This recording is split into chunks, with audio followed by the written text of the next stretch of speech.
राधे राधे। आज हम लोग इस वीडियो में Q2 FY26 के बहुत सारे बिजनेसेस के नंबर वगैरह रखे हैं, तो हम लोग पूरा डिटेल में बात करने वाले हैं कि क्या उनका एक तरीके से टॉप लाइन ग्रोथ है, क्या उन लोग का एक तरीके से प्रॉफिट आफ्टर टैक्स आया हुआ है। तो चलिए इस वीडियो को स्टार्ट करते हैं। ध्यान रखिएगा, ये वीडियो कोई भी बाई और सेल रिकमेंडेशन बिल्कुल भी नहीं है। प्लीज़ आप लोग अपना रिसर्च वगैरह खुद कीजिएगा। तो सबसे पहले हम लोग बात कर रहे हैं कि हम लोग एक तरीके से ये सारा जो नंबर्स वगैरह आता है, हम लोग क्यों एक तरीके से बात करते हैं। मैं जो भी बात करता हूँ ना, एक तरीके से नंबर देखने के बाद मैं उसको गुड या फिर बैड के कैटेगरी में रखता हूँ। जो भी उनका टॉप लाइन ग्रोथ आता है, जो भी उन लोग का एक तरीके से प्रॉफिट का ग्रोथ आता है, और जो साथ में उन लोग का अर्निंग पर शेयर का ग्रोथ आता है, मैं उसके बेसिस पे बताता हूँ कि कंपनी का जो नंबर आ रखा है ये अच्छा है या फिर बुरा है। तो फिर और साथ में एक और छोटा सा अनाउंसमेंट है आप लोगों के लिए। आप लोगों के लिए मैंने एक छोटा सा सीरीज ऑन कर रखा है, आस्क मनीष। यहाँ पे आप लोग कोई सा भी क्वेश्चन पूछोगे कमेंट बॉक्स में, या फिर आप लोग मुझे डीएम कर दोगे। आपके मन में जो भी एक तरीके से सवाल होगा आप मुझे पूछ लीजिएगा, आपके नेम के साथ, ठीक है। मैं एक सेपरेट वीडियो बनाऊंगा आस्क मनीष के नाम से। वहाँ पे आप लोग के जितने भी डाउट रहेंगे मोस्टली सारे वहाँ पे डाउट मैं क्लियर करूंगा। तो फिर एक तरीके से ये सीरीज ऑन हो चुका है। आप लोग को जो भी डाउट होगा, मतलब कुछ भी डाउट हो, एक तरीके से लाइफ हो गया, पर्सनल लाइफ हो गया, फिर स्टॉक मार्केट हो गया, या फिर कुछ भी हो गया, आप मुझसे पूछ सकते हैं। और मैं आपके नेम के साथ, ठीक है, वे वीडियो मैं बनाऊंगा और फिर वे एक तरीके से यूट्यूब पे और एक्स पे अपलोड होगा। तो फिर आप लोग चलिए अब इसका भी लाभ उठाइए, आस्क मनीष का। तो चलिए अब हम लोग बात करते हैं जितने भी एक तरीके से नंबर वगैरह आ रखे हैं। तो सबसे पहले हम लोग बात करते हैं ब्लू स्टार का। अगर आप लोग इन लोग का देखोगे, ब्लू स्टार का मेनली मतलब जो इन लोग का वर्क वगैरह होता है, सबसे पहले तो ये लोग एसी वगैरह हो गया, या फिर फ्रिज वगैरह हो गया, या फिर मान के चलिए और भी अदर इलेक्ट्रॉनिक्स के सामान वगैरह बना के ये लोग एक तरीके से एंड कस्टमर तक मतलब एक तरीके से उसको सप्लाई करवाते हैं, मतलब कि उसको बेचते हैं ये लोग। तो आप लोग देखोगे एक तरीके से ये लोग क्या करते हैं, मतलब खुद अपना ये नहीं बनाते हैं, ये क्या करते हैं एक तरीके से मान के चलिए कुछ पार्ट वगैरह बाहर से लेके उसको एक तरीके से असेंबल करके अपना मुहर लगा के ब्लू स्टार का, या फिर और भी अदर जो भी B2C वाली कंपनी होती है ना, सारी यही करते हैं मोस्टली। एक तरीके से अपना जो भी सामान वगैरह होता है उसको बड़े बड़े और भी जो B2B वाले प्लेयर होते हैं उनको ये लोग अपना सामान वगैरह बनाने के लिए ऑर्डर देते हैं। फिर जैसे इन लोग के पास बन का आता है, फिर उसको ये लोग मार्केटिंग करके और ऐड वगैरह चला के और अपने स्टोर के थ्रू, ऑनलाइन के थ्रू, और भी अपने डीलर और डिस्ट्रीब्यूटर के थ्रू ये लोग अपना सामान का सेलिंग वगैरह करते हैं। तो आप लोग देखोगे ना, तो एक तरीके से ब्लू स्टार के लिए भी जितने भी फिलहाल के लिए एसी वाली कंपनी है सबके लिए हालत टाइट है, क्योंकि इस बार उतना गर्मी पड़ा नहीं, और साथ में इन्होंने एक तरीके से इन्वेंट्री ये मतलब जान के रख लिया ज़्यादा कि मतलब इस बार गर्मी ज़्यादा पड़ेगा, क्योंकि लास्ट ईयर में वहाँ पे एक तरीके से इन्वेंट्री का जो इन्वेंट्री वगैरह था एसी वगैरह का, और साथ में एयर कूलर वगैरह का, फैन वगैरह का, वहाँ पे मान के चलिए एक तरीके से शॉर्टेज हो गया था। क्यों? क्योंकि मतलब पिछले साल बहुत ज़्यादा गर्मी पड़ा था। तो फिर इस बार मतलब ये सारी कंपनियों ने स्टार्टिंग में ही ये सोचा था कि इस बार भी ज़्यादा एक तरीके से गर्मी वगैरह पड़ेगा, लेकिन ऐसा हुआ नहीं। इस बार जो जहाँ पे एक तरीके से जिस एरिया में ज़्यादा गर्मी पड़ता है वहाँ पर ज़्यादातर बारिश हो गया। तो उसके वजह से इन सारे कंपनियों को, चाहे एक तरीके से एसी में, चाहे वो B2B हो चाहे B2C हो, सबको प्रॉब्लम हुआ। तो जाहिर सी बात है, तो ब्लू स्टार को भी एक तरीके से प्रॉब्लम होना ही था।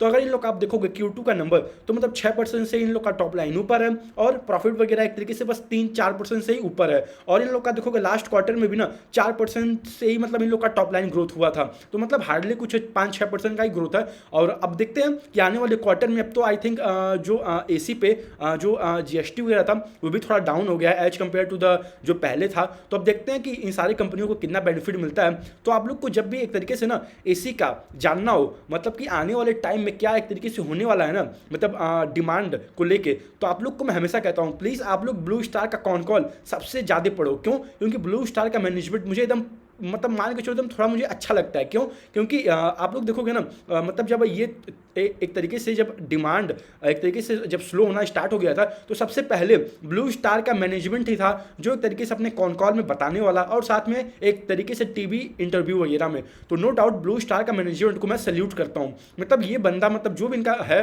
मैनेजमेंट में, मतलब क्या बंदा है। मतलब एक तरीके से आप लोग देखोगे ना, इसका मैनेजमेंट पूरा एकदम मान के चलिए ओपन रहता है, जो होता है एकदम साफ सीधी बात क्लियर करता है।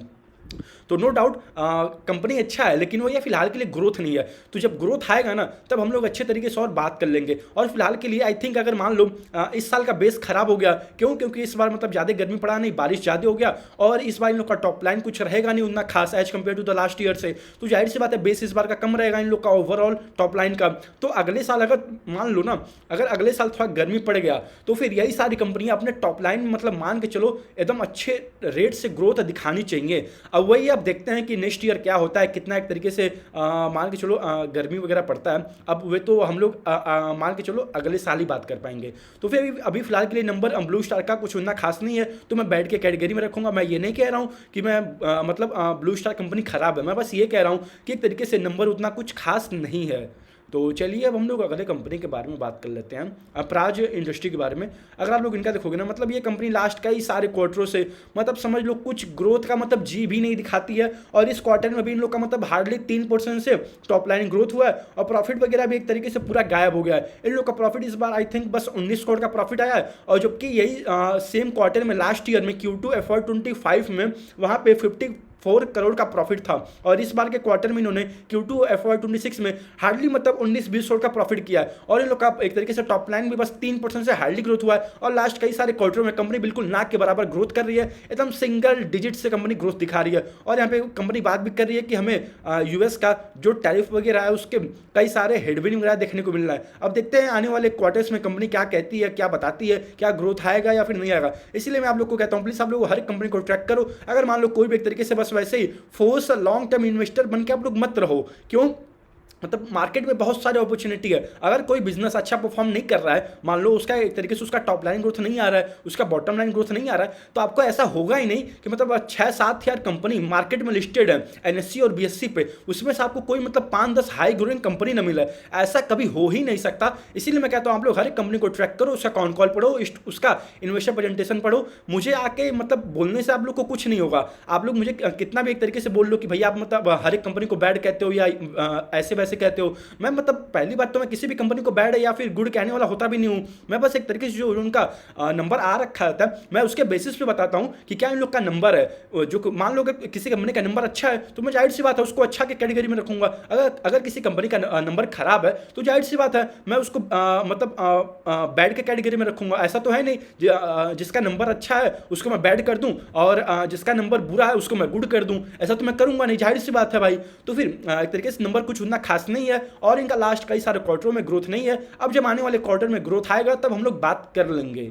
तो चलिए अब हम लोग अगले कंपनी के बारे में बात कर लेते हैं, डिलीवरी के बारे में। अगर आप लोग इनका देखोगे ना, ये कंपनी में एक तरीके से उतना कुछ हाईली एक तरीके से अपना टॉप लाइन ग्रोथ नहीं दिखा पा रही थी, और इन्होंने लास्ट क्वार्टर में आई थिंक इन्होंने इको एक्सप्रेस करके इन्होंने एक कंपनी को एक्वायर किया है। अगर एक तरीके से उसका एक तरीके से देखा जाए ना तो फिर मान के चलिए अभी फिलहाल के लिए इन्होंने 16% से अपने टॉप लाइन को ग्रोथ किया है, और इन लोग का एक तरीके से टोटल इनकम वगैरह भी 14% से इंक्रीज हुआ है, और टोटल रेवेन्यू फ्रॉम ऑपरेशन 16-16.5% से इंक्रीज हुआ है, और पैट वगैरह ये जो आपको 59 करोड़ दिख रहा है ना, ये एक तरीके से ये कंपनी का एस्टिमेट है। इन द सेंस कि मैं आप लोग को दिखा दूं यहाँ पे 1 सेकंड, थोड़ा सा सॉरी फॉर द डिले।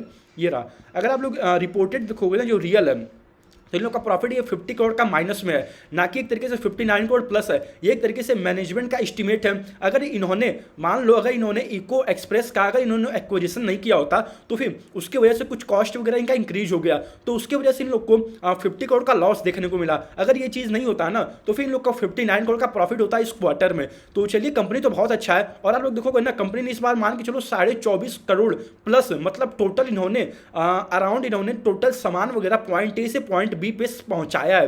तो नो डाउट एक तरीके से ई कॉमर्स का बोलबाला तो आने वाले टाइम में भी है और रहेगा भी आई थिंक, क्योंकि आज के समय में सबको घर बैठे बैठे ही सामान चाहिए। और जाहिर सी बात है देखते हैं आने वाले क्वार्टर्स में कंपनी किस रेट से ग्रो करती है और क्या कंपनी अपने कॉन कॉल में अपना गाइडेंस देती है। अगर मान लो यही कंपनी मतलब 20% 25% से अगर अपना टॉप लाइन ग्रोथ दिखाने लगे ना तो आप लोग देखिएगा मतलब क्या इसके पीछे पागलपंती आएगी। लेकिन वही हम फिलहाल के लिए भी 16% का ग्रोथ है। अब देखते हैं कि कंपनी ने इको एक्सप्रेस का आई थिंक इन्होंने एक्विजिशन लास्ट जुलाई उलाई में ही किया था। तो फिर अब देखते हैं कि आने वाले क्वार्टर में क्या ग्रोथ बनता है ओवरऑल। अगर कंपनी अच्छी रेट से ग्रो कर पाए तो बेटर है, लेकिन अगर कंपनी मान लो ग्रोथ नहीं दिखा पाती है तब तो जाहिर सी बात है कोई भी वैल्यू नहीं क्रिएट होगा किसी भी इन्वेस्टर के लिए। तो नंबर एक तरीके से ओके ओके है, ना ही अच्छा है ना ही बुरा है।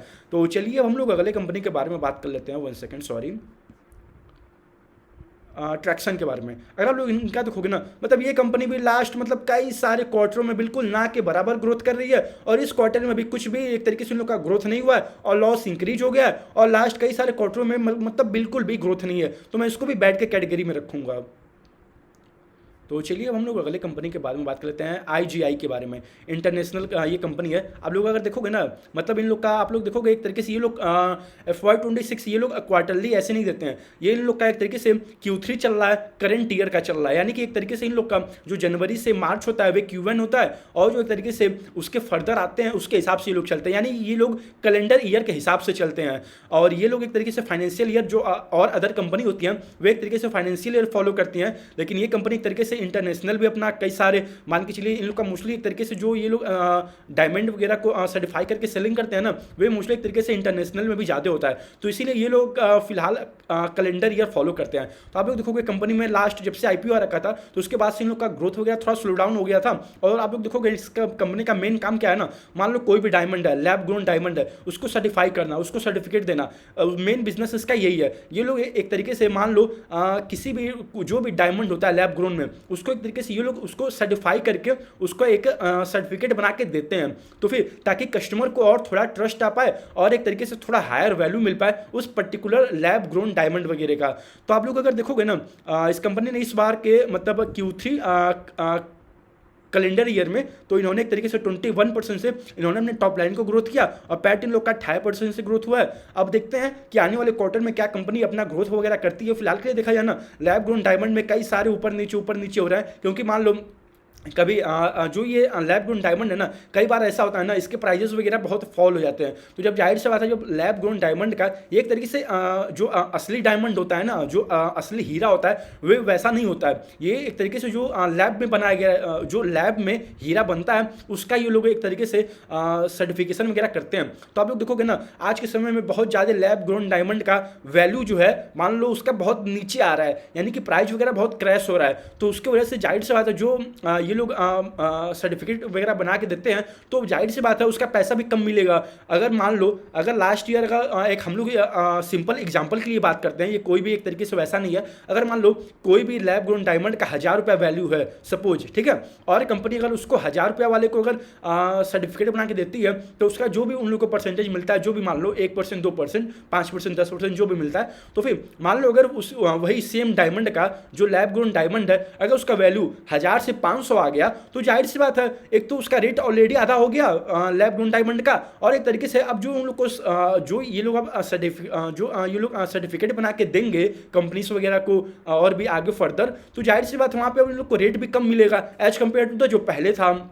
तो इसीलिए आप लोग देखोगे बीच में यही प्रॉब्लम भी हुआ था, और इसी की वजह से इन लोग का एक तरीके से टॉप लाइन ग्रोथ बिल्कुल भी नहीं आ पा रहा था उस अच्छे लेवल पे। तो फिलहाल के लिए इन्होंने 21% से अपना टॉप लाइन ग्रोथ किया है। अब देखते हैं आने वाले क्वार्टर में क्या एक तरीके से ग्रोथ रहता है, लेकिन वही है यहाँ पे बस यही एक सबसे बड़ा रिस्क है। अगर लैब ग्रोन डायमंड का रेट वगैरह और क्रैश हुआ तो जाहिर सी बात है कंपनी को जो एक तरीके से पैसा मिलता है ना, जो भी लैब ग्रोन डायमंड का सर्टिफिकेट बना के देने के लिए, तब उसका पैसा और कम मिलेगा कंपनी को। अब मान लो आने वाले समय में अगर बहुत ज़्यादा कम हो के अगर नॉर्मल रेट आ गया ना, तब तो जाहिर सी बात है कोई भी एक तरीके से लैब ग्रोन डायमंड का सर्टिफिकेट पूछेगा ही नहीं, जाहिर सी बात है तब। अब देखते हैं आने वाले क्वार्टर में कंपनी क्या बताती है और क्या ग्रोथ रहता है। तो नो डाउट नंबर तो अच्छा है, लेकिन यही है इसमें रिस्क बहुत हाई है। रिस्क इन द सेंस कि ये लोग मतलब लैब ग्रोन डायमंड साइड ही हैं। तो अब देखते हैं आने वाले क्वार्टर में क्या होता है, क्या बनता है इन लोग का। तो चलिए अब हम लोग अगले कंपनी के बारे में बात कर लेते हैं। 1 सेकेंड, अवंतिका फीड के बारे में। अगर आप लोग इनका देखोगे ना, ये लोग कंपनी मतलब लास्ट कई सारे क्वार्टरों में बिल्कुल भी ना के बराबर ग्रोथ था, लेकिन आप लोग देखोगे इस क्वार्टर में कंपनी ने आके 19% से अपना टॉप लाइन ग्रोथ किया और बॉटम लाइन में 38% से अपना इंक्रीज किया। यानी कि जो इन लोग का टॉप लाइन 19% से हुआ उसका डबल मान के चलो उन लोग का बॉटम लाइन ग्रोथ हुआ। यानी कि कंपनी को ऑपरेटिंग लेवरेज बहुत ही अच्छे तरीके से मिला हुआ है। और साथ में आप लोग देखोगे लास्ट का इस सारे क्वार्टरों में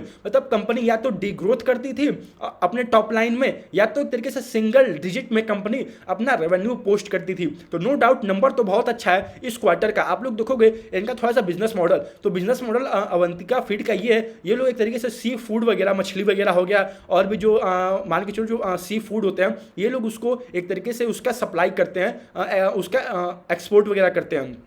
तो आप लोग देखोगे ना इस बार इन्होंने 19% का टॉप लाइन ग्रोथ दिखाया है और ऑपरेटिंग लेवरेज इन लोग का मार्जिन क्या अच्छे लेवल पे ऊपर गया है। तो फिर कंपनी ट्रैक करते रहिए, देखते रहिए कि क्या आने वाले क्वार्टर में कंपनी अच्छे रेट से ग्रो कर पाएगी या फिर कहीं मान लो अगर ये वन टाइम हुआ, ठीक है, और आने वाले क्वार्टर्स में फिर से कंपनी सिंगल डिजिट में अगर अपना टॉप लाइन ग्रोथ दिखाने लगी तो जाहिर सी बात है कुछ एक तरीके से वैल्यू नहीं क्रिएट होगा किसी भी इन्वेस्टर के लिए। लेकिन अगर मान लो कंपनी आने वाले टाइम में अभी फिलहाल के लिए सिंगल डिजिट में अपना टॉप लाइन ग्रोथ दिखाती थी, लेकिन इस क्वार्टर में आके इन्होंने 19% का टॉप लाइन ग्रोथ दिखाया और बॉटम लाइन 38% से इंक्रीज हुआ।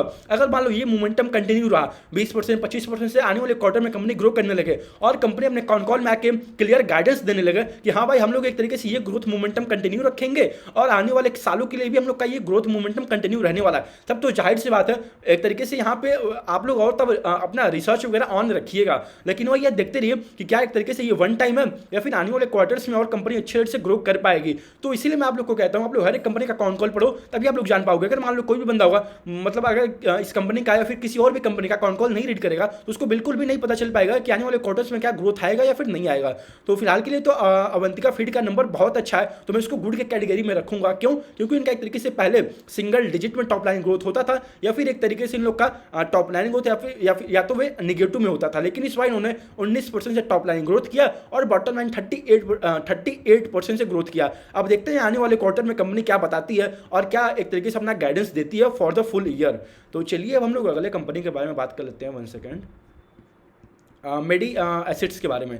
तो आप लोग इनका देखोगे ना एक तरीके से इन्होंने आई थिंक 25% से अपना टॉप लाइन ग्रोथ किया और एक तरीके से पैट वगैरह मान के चलो 1.8 करोड़ के अराउंड ही रह गया। लेकिन ये है इन्होंने एक तरीके से थोड़ा सा इस बार कुछ एक्विजिशंस वगैरह इन्होंने भी कर रखे हैं, तो इन्होंने एक तरीके से एडजस्ट वगैरह किया हुआ है पैट वगैरह। तो पैट वगैरह इनका भी एक तरीके से उस अच्छे लेवल पर इंक्रीज नहीं हुआ क्योंकि एक तरीके से कंपनी ने कुछ एक्विजिशंस वगैरह कर रखे हैं। आप लोग यहाँ पे भी आप लोग देख सकते हैं कंपनी यहाँ पे साफ साफ बता रही है कि हमने एक तरीके से एक्विजिशंस वगैरह कर रखे हैं, तो इसकी वजह से हमारा थोड़ा सा एक तरीके से हिट देखने को मिला है हमारे बॉटम लाइन में। लेकिन लोग आप लोग टॉप लाइन देखोगे वे आई थिंक इन लोग का 25% अराउंड इन लोग का इंक्रीज हुआ है। तो नो डाउट इस बार का नंबर तो एक तरीके से इन लोग का अच्छा हुआ है। आप लोग देखोगे ना ये लोग एक तरीके से हेल्थ केयर साइड में इंश्योरेंस वगैरह हो गया और भी अदर जो भी होता है ये लोग एक तरीके से हेल्प वगैरह करते हैं। तो नो डाउट कंपनी अच्छी है, लेकिन वही है 25% का इन लोग का टॉप लाइन ग्रोथ हुआ है। अब देखते हैं कंपनी क्या अपने कॉन कॉल में बताती है। अगर मान लो कंपनी आके अपना गाइडेंस वगैरह कुछ अच्छे रेट पर नहीं देती है, मान लो फिर से एक तरीके से पहले ही कंपनी 10-12-15% के अराउंड एक तरीके से अपना टॉप लाइन ग्रोथ दिखाती थी,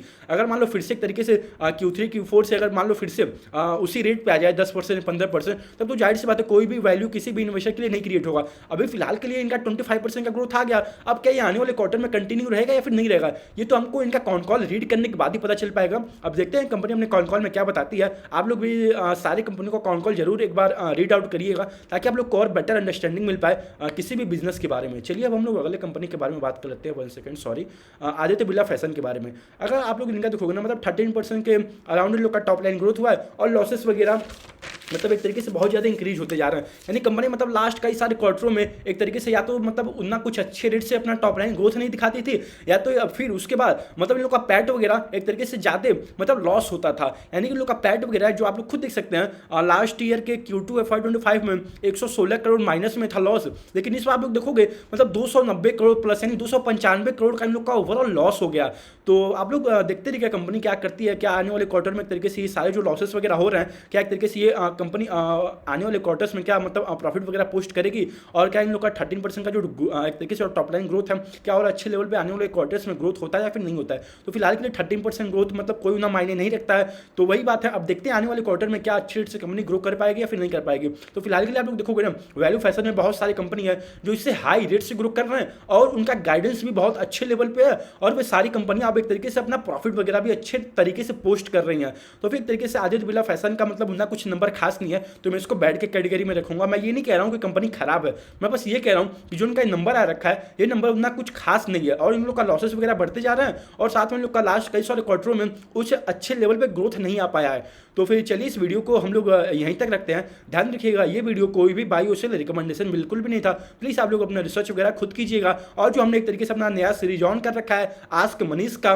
उसका आप लोग जरूर फायदा उठाइएगा। आप लोग को जो भी क्वेश्चन होगा, चाहे आप लोग को स्टॉक मार्केट से जुड़ा हुआ हो, चाहे आप लोग का पर्सनल लाइफ हो, चाहे कुछ भी हो, आप लोग कमेंट कर दीजिए या फिर आप लोग मुझे डीएम कर दीजिए, ठीक है। आपके नेम के साथ मैं वीडियो बना दूंगा सेपरेट, ठीक है। फिर आप वीडियोस को यूट्यूब पे या फिर एक्स्ट्रा पे उसको देख सकते हैं। तो चलिए इस वीडियो को अब यहीं तक रखते हैं। राधे राधे।